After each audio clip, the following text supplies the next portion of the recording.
ਕਹਿੰਦਾ ਇਹ ਜ਼ਮਾਨਾ ਮੈਨੂੰ ਵਿਗੜਾ ਮੈਨੂੰ ਪਲ ਪਲ ਜੱਜ ਕਰਦਾ मेरी रूह विच वसदी मोहब्बत मैंने ब्लैक हार्टेड कहंदा एंड देन आई रियलाइज्ड कि मैं किसके लिए परेशान हूँ फेसलेस लोगों के लिए कॉन्सेप्ट मैंने बनाया इसको लिखा में बहुत सारी एनर्जीज जुड़ी मूवी दिल से बनती है वो मेरी जो प्रोटैगनिस्ट है तारा उसने बहुत अच्छे से प्ले किया है ये रोल चॉइसेस एक इंसान को कहाँ लाके किस सिचुएशन में खड़ा कर देती है। अगर 100 फिल्में आ रही हैं तो उसमें से 4 चलती हैं। कि वो लोग बिजनेस कर रहे हैं बिजनेस करने के लिए प्रोडक्ट बनाओगे ऐसे ही होगा कि लोग आजकल कंटेंट ढूंढ रहे हैं अभी तो टाइम है असलियतें और सबके सामने आने में। Hi guys this is Sara Khan and you are watching Bazooka TV keep watching. Hello and welcome to Bazooka TV. मैं हूं शिवम।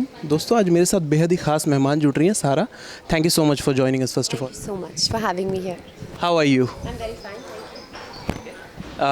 ये जो बीते 10 दिन गए हैं आपके लिए कैसे रहे? क्योंकि ये पूछना बहुत इंपॉर्टेंट है आज की लाइफ में क्योंकि बहुत लोग ना इजीली डिप्रेस हो जाते हैं। कोई भी चीज़ सोशल मीडिया पे अपने बारे में कोई चीज़ पढ़ ली यार ये मेरे बारे में लोग ये सोच रहे हैं तो क्या ये सारी चीज़ें आपको डिप्रेस करती है बुरी लगती है या यू जस्ट अवॉइड? मैं आपको बताऊं ये आपने जो चीज़ मुझसे पूछी है ये इतना important part of my life है ना क्योंकि इस चीज़ ने मैं कहूँ इसको पॉजिटिव इफ़ेक्ट भी इसने मुझे दिया है और नेगेटिव भी दिया है इन अ वे दैट जब मुझे इसने इफ़ेक्ट किया था जब फर्स्ट टाइम मैंने बैकलैशिंग और ये गंदे कमेंट्स और ये सब पढ़े थे तो मैं डिप्रेस हो गई थी and that's happened like 5 to 6 years back and that's when I wrote a song कहंदा ये ज़माना मैनू विगड़ा मैनू पल पल जज करदा मेरी रूह विच वसदी मोहब्बत मैनू ब्लैक हार्टेड कहंदा and when I made that song this was a different side of me which came out that part that depression brought out this part of me where I can write something वो हुआ so I and then I realized कि मैं किसके लिए परेशान हूँ faceless लोगों के लिए मैंने किसके लिए अपने आप को बंद करके रखा उन लोगों के लिए जो मैटर ही नहीं करते जिन्हें परवाह नहीं है मेरी शायद जो मुझे जानते भी नहीं है जो थोड़ा बहुत देख के बोल देते हैं कुछ भी जज कर देते हैं no this should not effect and that's how मैंने अपने आप को सोशल मीडिया पे बहुत ज़्यादा एक्टिव रहना बंद कर दिया क्योंकि मुझे नहीं देखना कौन क्या कर रहा है I don't want to see who is growing who is getting into problems who is suffering कौन क्या कर रहा है मुझे नहीं जानना क्योंकि ये मेरे लिए मैटर ही नहीं करते मेरे लिए कौन मैटर करते हैं मेरी फैमिली मेरे आसपास के लोग मैं उनसे कनेक्टेड हूँ पता है वेलबींग क्या हो रहा है किसके साथ क्या नहीं चल रहा है वो पता है मुझे अब मुझे पूरी दुनिया के बारे में नहीं जानना so I stopped looking there and that's how I started loving myself more and exploring more and more क्योंकि मेरा कॉम्पिटिशन किसी से नहीं है ना जब आप कम्पीट कर रहे होते हो तब आप बहुत परेशान रहते हो जब आपका कंपटीशन ही नहीं होगा आप अपने आप को बेटर करने में लग जाओगे so I think you will live a happy life. So I am living since then a very happy life and I don't care about what's happening in the world until and unless it's affecting anyone near around me. That's it. लेकिन आपने पहले कहा कि ये मुझे affect करती थी बहुत बुरा लगता था जब चीज़ें देख तो सारी उसकी जर्नी बताइए आपको कि क्या हुआ था। बिल्कुल लेकिन अब ऑफ कैमरा जो हम बात कर रहे थे कि यार पैपिंग कल्चर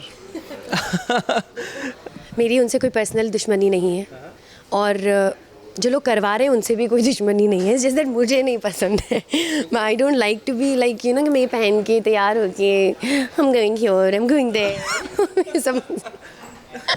ये सब मुझे थोड़ा वियर्ड लगता है मुझे नहीं पता मुझे शायद पोज करना भी नहीं आता है वैसे ना मैं सच में बताऊँ आप लोगों को मुझे पोज करना भी नहीं आता ऐसे जब ऐसे पैप सामने आ जाते हैं मुझे समझ में नहीं आता मैं क्या करूँ जी thank you so much please क्या बोलो क्या करो यार इट फील सो वियर्ड और सम ऑफ देम कुछ ऐसे चिल्ला के भी बात करते हैं कि आपको नहीं पसंद होता somebody to talk to you like this I am not made I am very fragile person मैं बहुत ज़्यादा ऐसे मुझे हो जाता है कोई तू तड़ाक के भी मुझसे बात करे तो मुझे नहीं अच्छा लगता है just don't like the fact so इसके लिए मैं थोड़ा I am just like thank you so much bye bye God bless them they doing great लेकिन कोई आपके बारे में ऐसी चीज़ आपने पढ़ी है जो आपको बहुत ज़्यादा बुरी लगी लाइक आपने पहले बात किया लेकिन कोई चीज़ एक मेंशन करना चाहें आप कि यार ये चीज़ वो जो गालियाँ वालियाँ ये लोग लिखते हैं ना गंदी गंदी आई डोंट से इट जो मुझे इफेक्ट किया था वो सब कुछ तो वो ऐसी ऐसी चीज़ें लिखती थी कि आप एकदम disgusting you don't even want to say it so वो सब चीज़ें थी जिन्होंने इफेक्ट किया था अब क्या नहीं किया 5 साल पहले भूल भी गई क्या इफेक्ट किया था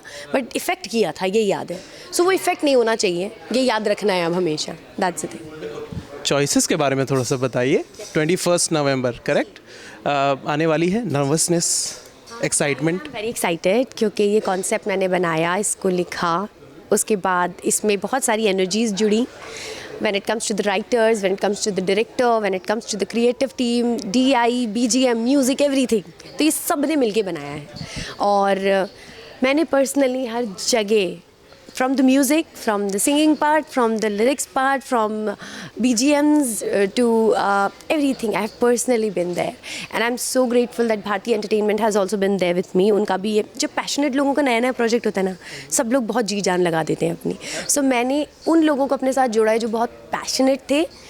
When it comes to like making certain films जिनके आप limited budgets होते हैं, उसमें to have the correct people is very important. Otherwise वो ग्रेड गिर जाता है. सो बस वहीं पे था मेरा चैलेंज कि मुझे उसको अप हायर रखना है और प्रूव करना है दैट येस मूवी दिल से बनती है, not with just investing a lot of money into it. लेकिन थोड़ा सा कॉन्सेप्ट के बारे में बताइए, क्या कॉन्सेप्ट है, लोगों को क्या सबसे ज़्यादा इंटरेस्टिंग लगेगी इस. It's about choices. आप कैसे यस बहुत सारी चॉइसेस, जैसे आप चूज़ करते हो अपने आप को किस सिचुएशन में खड़ा करना, कैसे आप उस सिचुएशन से फिर आपको चूज़ करना है राइट और रॉन्ग. और वो मेरी जो प्रोटैगनिस्ट है तारा, उसने अपनी लाइफ में उसने बहुत अच्छे से प्ले किया है ये रोल उसकी लाइफ में, और इन दोनों की रियल लाइफ भी समवॉट हमारी फिल्म से बहुत रिलेटेबल है. सो आप देखो, मैं ज़्यादा नहीं बताऊंगी, बस इतना बताऊंगी कि चॉइसेस एक इंसान को कहाँ लाके किस सिचुएशन में खड़ा कर देती हैं और वहाँ से उसकी चॉइसेस फिर कितनी इंपॉर्टेंट हो जाती हैं टू सी. सारा आज के समय में ना, स्पेशली जब ये कोविड आया उसके बाद लोग फिल्म मेकर स्पेशली प्रोड्यूसर्स काफ़ी परेशान हैं अपनी फिल्मों को लेकर. बहुत कम ऐसी फिल्में, अगर 100 फिल्में आ रही हैं तो आपने देखा होगा सोशल मीडिया पर, अगर 100 फिल्में आ रही हैं तो उसमें से 4 चलती हैं, वो भी बहुत ज़्यादा नहीं, एक चलती हैं जो बहुत ज़्यादा चल जाती है. कि वो लोग बिज़नेस कर रहे हैं. अगर आप बिज़नेस करने के लिए प्रोडक्ट बनाओगे तो वो ऐसे ही होगा यार. मतलब इफ़ यू आर, आपने इतना पैसा लगाया है, अब आप सोच रहे हो कितना पैसा वापस आ जाएगा. So you have to think कि यार वो वापस आने का सोच के अगर आप बना रहे हो एक प्रोजेक्ट को, कि इतना को सोच समझ के लगाना पड़ेगा उसमें, और आपको उसको राइट लोगों को ऑन बोर्ड लेना पड़ेगा. मेरा कहने का मतलब ये है कि जब आप पैसा बहुत फेंक रहे हो और आप इन्वॉल्व नहीं हो, ऐसी कोई चीज़ है ही नहीं कि वो अगर आपके इन्वॉल्वमेंट के साथ फ्लॉप जाए या बेकार जाए या ना चले. अगर आपने अपनी 100% एनर्जी उसमें लगाई है तो वो ज़रूर चलेगा, क्योंकि लोग आजकल कंटेंट ढूंढ रहे हैं. तो वॉच कितना कुछ इतना कुछ है दुनिया में, वो ढूंढते हैं अच्छा कुछ मिल जाए. हम भी देखते हैं, ढूंढते हैं कुछ मिल जाए अच्छा सा देखने को. सो जब आप वो एनर्जी लगा के प्रोजेक्ट बनाओगे, जैसा मुझे लगता है, भी तो मेरा पहला दूसरा प्रोजेक्ट ही है, आगे हम भी we are also learning every day. तो मैं ये बोलने वाली कोई नहीं होती कि उन्हें क्या करना चाहिए, क्योंकि मैंने खुद ही अपना पहला प्रोजेक्ट बनाया, बट हाँ दिल से और प्यार से बनाया. आप किस तरीके का कंटेंट कंज्यूम करना पसंद करती हैं और OTT एंड जैसे एक फिल्म मेरी जो ऑलरेडी कंप्लीट हो चुकी है, that's on mental health and how हम सभी लोग मेंटली समवेयर इफेक्टेड होते हैं. वो कैसे पता करते हैं, it's about that. It's like fun and I played myself a role into it because I wanted to play that character, so I played that. I think हमारे पास ज़्यादा समय नहीं है, तो apart from this, if you don't mind me asking, Bigg Boss देख रहे हो? जी. कौन सबसे ज़्यादा पसंद आ रहा है? पर अभी वो फेवरेट बनने में टाइम है अभी. अच्छा. कौन सबसे ज़्यादा पसंद नहीं आ रहा है? ऐसा कोई भी नहीं है जो नहीं आ रहा है यार. पर्सनालिटी सबकी ग्रो कर रही है धीरे धीरे करके. They will come out as something, क्योंकि अभी तो टाइम है असलियतें और सबके सामने आने में. So wait and watch. Thank you so much Sara, thank you, lovely talking to you. Thank you so much.